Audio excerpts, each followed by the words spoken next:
नमस्कार दोस्तों, स्वागत है हमारे इस चैनल वैदिक ज्ञान दृष्टि में। तो दोस्तों, अगर आप अपनी लाइफ में कुछ नया सीखना चाहते हो तो इस चैनल को सब्सक्राइब कर देना। दोस्तों, आप सभी लोग जानते हैं कि इस साल आषाढ़ माह के कृष्ण पक्ष की अमावस्या 5 जुलाई को पड़ रही है।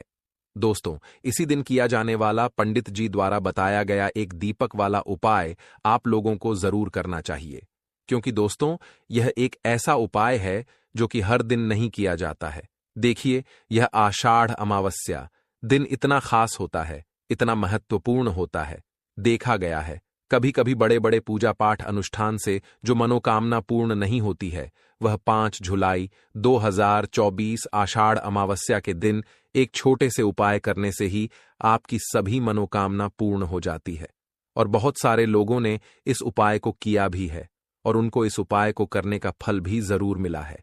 अगर आप लोग भी इस उपाय को 5 जुलाई आषाढ़ अमावस्या के दिन करना चाहते हैं, तो आप इस उपाय को पहले अच्छे से समझ लेना, सुन लेना। उसके बाद उपाय करना, आपको इस उपाय का फल जरूर मिलेगा। क्योंकि इस साल आषाढ़ माह के कृष्ण पक्ष की अमावस्या की तिथि 5 जुलाई को सुबह 4:57 पर शुरू होकर अगले दिन यानी 6 जुलाई की सुबह 4:26 तक रहेगी। उदयातिथि को देखते हुए अमावस्या का स्नान दान, पितरों की पूजा और तर्पण 5 जुलाई को ही किया जाएगा। अब दोस्तों, हम आपको यहां पर बता दें कि यह जो एक दीपक वाला जो उपाय है, ये उपाय पंडित जी ने अपनी अभी की ही शिव महापुराण की कथा में ही बताया है। और इस उपाय को करने से आपके घर में चाहे किसी भी प्रकार की दुख और समस्या क्यों ना चल रही हो, आपको उसका कारण भी नहीं पता है कि भाई यह समस्या किस कारण से चल रही है, तो उसका कुछ भी कारण हो सकता है।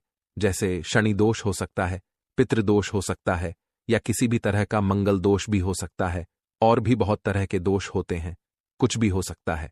पर आपको इस उपाय को करने के लिए अपने दोष को भी पता लगाने की भी जरूरत नहीं है कि आपके घर में किस कारण से इतनी दुख और परेशानी आ रही है, वह भी आपको पता लगाने की जरूरत नहीं है। इस एक दीपक वाला उपाय को आप लोगों को 5 जुलाई आषाढ़ अमावस्या के दिन कर लेना है, क्योंकि इसी एकमात्र उपाय को करने से आपके पूरे घर परिवार में सुख और शांति हो जाएगी। आपके घर में बहुत अच्छे अच्छे काम होने लगेंगे। आपकी जो भी मनोकामना होगी वह मात्र 15 दिन में। इस एक एक दीपक वाला उपाय को करना किस समय है, यह भी आप लोग जान लीजिए। देखिए, इस एक हल्दी के दीपक वाला उपाय को करने का जो समय है वह सीधी सी बात है, सुबह का समय है, प्रातःकाल का समय है। वैसे दोस्तों, आषाढ़ अमावस्या के पूरे दिन मंदिर खुले रहते हैं। पूरे दिन आप लोग उपायों को भी कर सकते हो, इसमें कोई दिक्कत वाली बात नहीं है।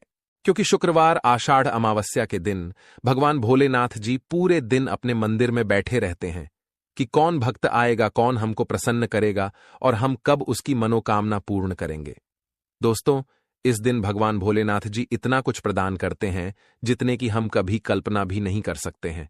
इसीलिए आप लोगों को इस मौके को तो अपने हाथ से नहीं जाने देना चाहिए। तो अब हम समझते हैं दोस्तों कि यह एक हल्दी के दीपक वाला उपाय आखिरकार आप लोगों को करना कैसे है।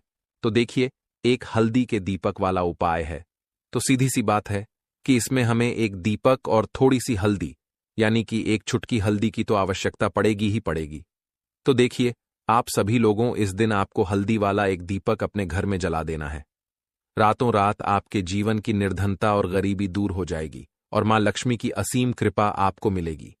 अगर आप यह एक हल्दी वाला दीपक अमावस्या वाले दिन अपने घर में जला देते हैं, तो देखिए, आषाढ़ का जो महीना है इसकी महिमा कुछ ऐसी है कि जो व्यक्ति आषाढ़ के महीने में श्री हरि विष्णु को प्रसन्न करने के लिए पूजा करता है, उपाय करता है, श्री हरि विष्णु बहुत जल्दी अपने उस भक्त से प्रसन्न हो जाते हैं।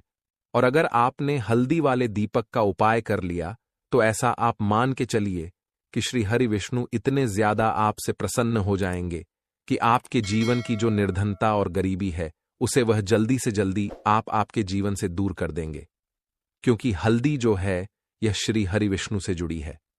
हल्दी आपके जीवन में बहुत सारी जो आर्थिक तरह की समस्याएं होती हैं, जो आपके घर में पैसा नहीं आता है, पैसा रुकता नहीं है, पैसा बहुत ज्यादा खर्च अगर आपका होता है, धन की बर्बादी अगर आपके घर में हो रही है, तब भी आपको विशेष करके यह हल्दी वाले एक दीपक का उपाय अमावस्या वाले दिन जरूर करना चाहिए।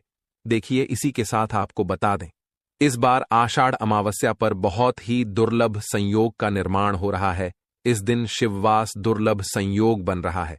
साथ ही साथ इस दिन और भी बहुत सारे ऐसे योग हैं जिनका निर्माण हो रहा है, जिसमें कि आपको बता दें कि आषाढ़ अमावस्या पर बन रहे ये 2 शुभ योग यह बेहद फलदायी साबित होता है।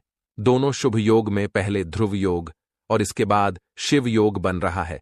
और इन योगों में आप कोई भी उपाय करते हैं, कुछ भी आप भगवान नारायण से मांग लेते हैं, न आपको वो देते ही देते हैं और आपकी सारी विश को वो पूरा कर देते हैं। फिर आपके जीवन की चाहे निर्धनता हो, गरीबी हो, उसे दूर होने में समय नहीं लगता है और श्री हरि विष्णु की कृपा आपके ऊपर जरूर बरसती है।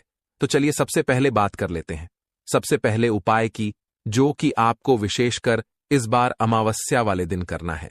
तो देखिए, आपको बता दें कि श्री हरि विष्णु को अगर आप जल्दी से जल्दी प्रसन्न करना चाहते हैं, अपने घर की गरीबी को जल्दी से जल्दी दूर करना चाहते हैं, तब आपको यह पहला उपाय करना है अमावस्या के दिन। तो उपाय को करने के लिए आपको कौन कौन सी चीज लेनी है और किस समय उपाय करना है। तो देखिए, उपाय को करने के लिए आपको यहां पर लेना है 1 चुटकी काला तिल, ठीक है ना, बहुत ही जरा सा 1 चुटकी काला तिल लेना है और 1 ही चुटकी आपको लेनी है पिसी हुई हल्दी। अब आपको क्या करना है, आपने नहाने वाले जल में 1 चुटकी हल्दी डालनी है और 1 चुटकी काला तिल डालना है और आपको इस जल से स्नान करना है। तो देखिए, जब भी आप अपने जल में हल्दी डालकर, विशेषकर अगर अमावस्या के दिन आप अपने जल में हल्दी डालकर स्नान करते हैं, तो इससे होता क्या है, आपके जीवन में आपका जो भाग्य आपका साथ नहीं दे रहा होता है, आपके पास जो पैसे आने के रास्ते बंद होते जा रहे हैं, जो आपके जीवन में निर्धनता बढ़ रही है, गरीबी बढ़ रही है, जो आप अपने जीवन में बार बार असफल हो रहे हैं ना, इन सारी चीजों से आप देखेंगे कि आप बाहर निकल कर आ जाएंगे। आपके घर में, आपके जीवन में पैसा आना शुरू हो जाता है, पैसा रुकना शुरू हो जाता है, क्योंकि यहां पर आपकी कुंडली में गुरु की स्थिति बहुत मजबूत हो जाती है, जिसके बाद आप जिस काम को करते हैं उसमें आपको लाभ ही लाभ मिलता है। तो यह पहला उपाय है अमावस्या के दिन, इस उपाय को आप जरूर करें। अब बात करेंगे दूसरे उपाय की।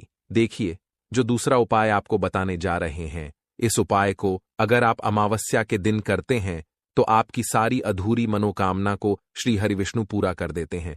तो यह उपाय भी आप विशेष कर करें। अगर कोई भी ऐसी विश है, कोई भी ऐसी इच्छा है आपकी जो अभी तक अधूरी है, पूरी नहीं हो रही है, तो आपको श्री हरि विष्णु को प्रसन्न करना है, ये दूसरा वाला उपाय अमावस्या के दिन करके।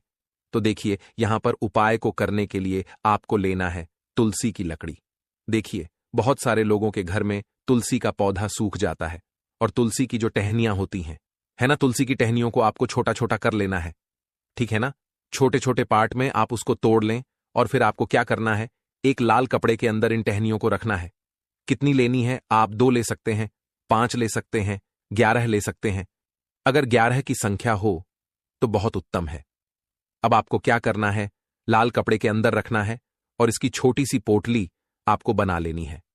अब सबसे पहले आपको क्या करना है, इस पोटली को श्री हरि विष्णु के चरणों में स्पर्श करना है, उनके चरणों से स्पर्श करना है। इसके बाद आपको ये पोटली अपने घर में, या तो अपने घर के मुख्य दरवाजे पर आपको इसको टांगना है, अंदर की तरफ टांगें, बाहर की तरफ नहीं, ठीक है ना, या फिर इसे आप अपने घर के मंदिर में एक तरफ रख देंगे। देखिए, जब भी आप तुलसी की टहनियों जो होती हैं उन्हें अपने घर में कहीं पर भी रखते हैं और श्री हरि विष्णु से प्रार्थना करते हैं कि मेरी यह विश है, मेरी यह मनोकामना है, बहुत लंबे समय से अधूरी है, मेरे जीवन में निर्धनता है, गरीबी है, मेरे घर में सुख समृद्धि नहीं है, मेरे घर में क्लेश है।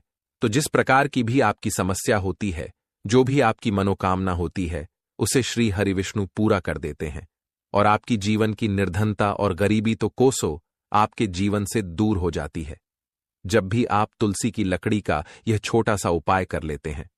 अमावस्या के दिन एक चीज आपको बिल्कुल ध्यान रखनी है कि तुलसी का पौधा अगर आपके घर में सूख गया है, तब आपको अमावस्या के दिन उसकी लकड़ियों को नहीं निकालना है, क्योंकि अमावस्या के दिन तो तुलसी की पत्तियों को भी नहीं तोड़ा जाता है। यह चीज विशेषकर आपको ध्यान रखनी है, ठीक है ना। तो पहले से ही आप तुलसी के पौधे की अगर आपके पास टहनियां हैं तभी ये उपाय आप करें।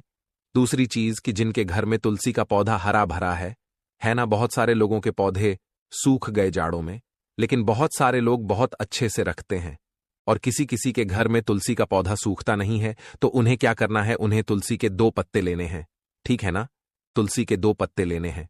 और आपको जब भी आप श्री हरि विष्णु को भोग लगाते हैं, वैसे आप लगाते ही हैं हर बार अपने घर में तुलसी के पौध पत्तों के साथ। लेकिन अमावस्या के दिन विशेषकर आपको तुलसी के 2 पत्ते श्री हरि विष्णु को उनके भोग में अर्पित करने हैं। जो भी आप उन्हें भोग लगाते हैं, जिस चीज का भी उसके साथ, आपको तुलसी के 2 पत्ते जरूर श्री हरि विष्णु को अर्पित करने हैं। एक चीज ध्यान रहे, भूल कर भी आपको इस दिन चावल खाने नहीं है, और चावल का भोग भूल कर भी आपको किसी भी देवी देवता को नहीं लगाना है। ठीक है ना? क्योंकि चावल खाना इस दिन महापाप होता है। ऐसा बिल्कुल भी ना करें। भूल कर भी आपको यह चीज नहीं करनी है। तो देखिए, जब भी आप तुलसी के 2 पत्ते श्री हरि विष्णु को अर्पित करते हैं, उनके भोग में उन्हें देते हैं, तो इससे क्या होता है कि श्री हरि विष्णु आपसे बहुत ज्यादा प्रसन्न हो जाते हैं। और आपके जीवन के चाहे जिस तरह के भी दुख हो, फिर आप अपने जीवन के वो दुख अगर श्री हरि विष्णु से कहते भी नहीं है, ना आपके बिना कहे ही आपके जीवन के सारे दुखों को वो दूर कर देते हैं। चलिए अब बात कर लेते हैं। एक चुटकी हल्दी डालकर दीपक आपको कहां पर लगाना है, उपाय को कैसे करना है, और कैसे यह एक चुटकी हल्दी वाला दीपक आपके जीवन की निर्धनता को तो दूर कर ही देगा। मां लक्ष्मी की ऐसी कृपा आपके ऊपर बरसेगी कि आने वाली 7 पीढ़ियों को भी ना धन की कमी नहीं होगी। इतना ज्यादा श्री हरि विष्णु आपसे प्रसन्न हो जाते हैं। इस एक उपाय को करके देखिए। पहली चीज आपको बता दें कि हल्दी जो है, यह आपके जीवन में बहुत सारी अच्छी अच्छी चीजों को लेकर आती है, जैसे कि पैसे को बढ़ाने का काम करती है। और आपके घर में धन आने के स्रोत अगर बंद हो गए हैं, धन आने का रास्ता अगर आपके घर में बंद होता जा रहा है, उसे खोल देती है। क्योंकि आपके घर की नेगेटिव एनर्जी है, नकारात्मक ऊर्जा है, बुरी शक्तियां हैं, इन सारी चीजों को हल्दी दूर कर देती है। क्योंकि जहां पर हल्दी होती है, वहां पर ये सारी चीजें रहती ही नहीं है। तीसरी चीज, हल्दी श्री हरि विष्णु से जुड़ी है, तो श्री हरि विष्णु आपसे तुरंत प्रसन्न हो जाते हैं। जब भी आप हल्दी का कोई उपाय करते हैं, तो आपको पिसी हुई एक चुटकी हल्दी लेनी है, और ये एक चुटकी पिसी हुई हल्दी आपको दीपक के अंदर डालनी है। शुद्ध देसी घी का दीपक आप तैयार करेंगे, गोल बाती लगाएंगे, और फिर उसके अंदर एक चुटकी हल्दी आपको डालना है। अब देखिए, ये हल्दी वाला दीपक आपको लगाना कहां पर है।